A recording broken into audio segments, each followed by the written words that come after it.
नमस्कार। देश में व्यापम घोटाले से लेकर नीट घोटाले तक लगभग 41 स्थानों पर राज्य व केंद्र सरकारों में शासकीय भर्ती के विषय पर जब भी इम्तिहान हुए हैं उनमें पेपर लीक की शिकायतें आई हैं।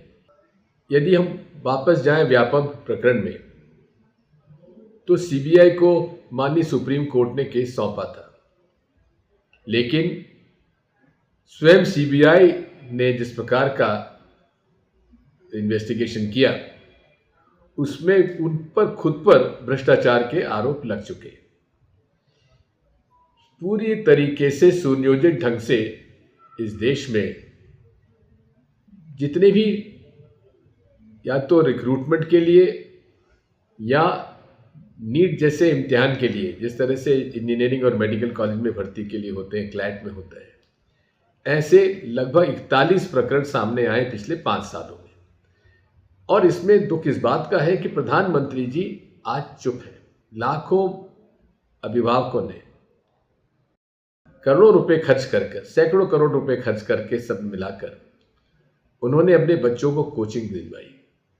कोचिंग करने के बाद जिनको कि छात्रों को ज़्यादा नंबर मिलने चाहिए थे, जो कि एम्स में भर्ती हो सकते थे, वे आज इस घोटाले की वजह से पीछे रह गए। यहाँ तक बताया जाता है कि एक छात्र जिसको कि 720 नंबर नीट में आए हैं, वो हायर सेकेंडरी के इम्तिहान में फेल हुआ है। अब आप समझ सकते हैं कि जो व्यक्ति हायर सेकेंडरी का इम्तिहान पास नहीं कर पाया, आज वो एम्स में भर्ती होने के लायक नीट एग्ज़ाम ने बना दिया है। मेरे कुछ प्रश्न हैं माननीय प्रधानमंत्री जी आपसे और धर्मेंद्र प्रधान जी आपसे। प्रदीप कुमार जोशी जी यूपीएससी के अध्यक्ष रहे, आज एनटीए के वे अध्यक्ष बनाए गए हैं। उसके पहले वे मध्य प्रदेश और छत्तीसगढ़ के पब्लिक सर्विस कमीशन के चेयरमैन रहे हैं। उन्हीं के अध्यक्षता के अंदर इतना बड़ा घोटाला हुआ है, लेकिन जांच के आदेश भी वही दे रहे हैं और वही जांच करेंगे।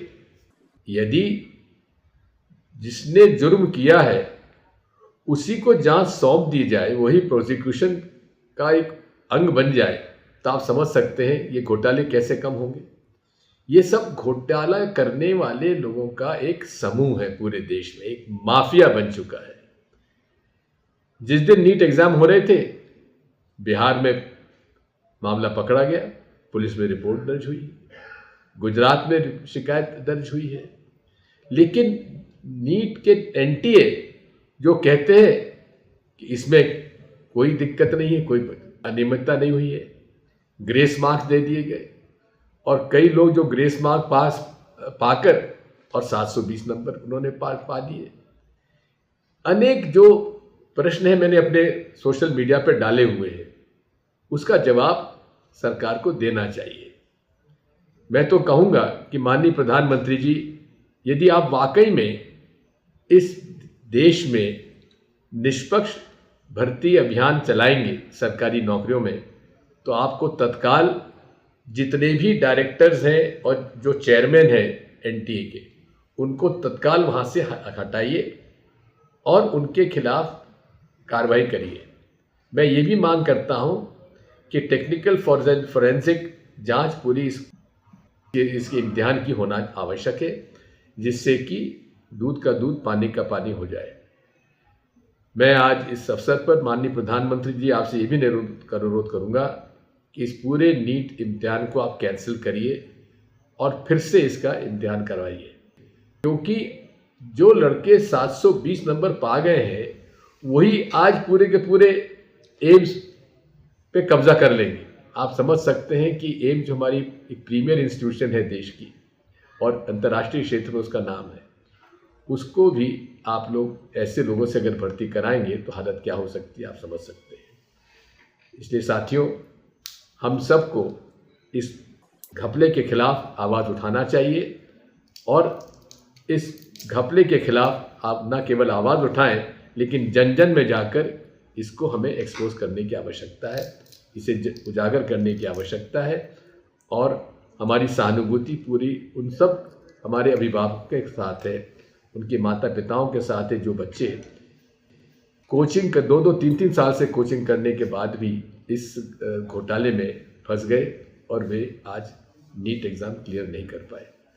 बहुत बहुत धन्यवाद। खबरों की दुनिया से लेकर संघर्षों की कहानी तक, क्षेत्रीय खबर और संस्कृति के संग बुंदेली माटी से बना एक अंग।